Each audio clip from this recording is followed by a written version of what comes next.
तुम्हारे ये पांचों पितामह इस बात पर विवाद कर रहे हैं पुत्र कि इस युद्ध में विजय किसके कारण प्राप्त हुई।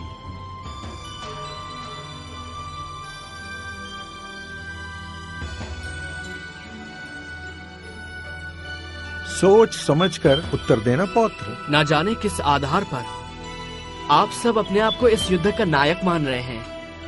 आप में से कोई भी नहीं है। इस युद्ध के एक ही महानायक हैं, मेरे गुरुदेव श्री कृष्ण।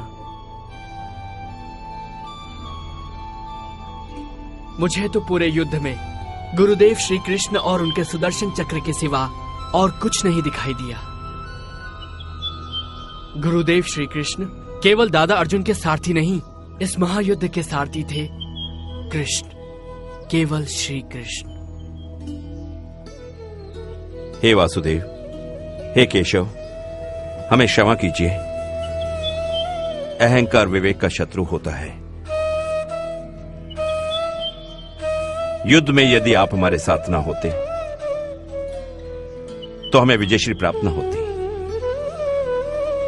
हे शीशदानी, इस युद्ध ने अन्यायी कौरवों को दंड दिया, पांडवों को हस्तिनापुर का राज्य दिया, मानवता को शांति दी, किंतु इस युद्ध ने तुम्हें क्या दिया पुत्र? आपके हृदय में स्थान। हे नारायण, ये आप भली भांति जानते हैं, मुझे अपने कर्म का कोई पुरस्कार नहीं चाहिए। हे निष्काम कर्मयोगी, तुम्हारे कर्म का पुरस्कार तो मैं तुम्हें दूंगा। कलयुग में तुम मेरे ही नाम से जाने जाओगे और मेरी सारी शक्तियां तुम में निहित होंगी।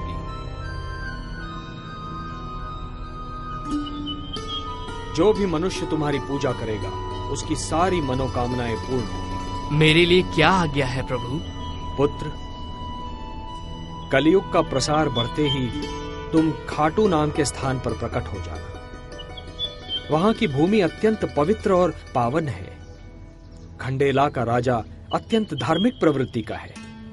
जब तक यह पृथ्वी है पुत्र, जब तक सूर्य चंद्रमा है, जब तक ये सारे नक्षत्र हैं, तुम लोगों के लिए पूजनीय और वंदनीय होगे।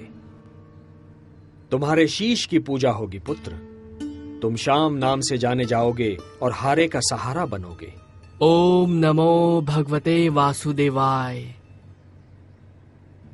कीर्तिमान भव।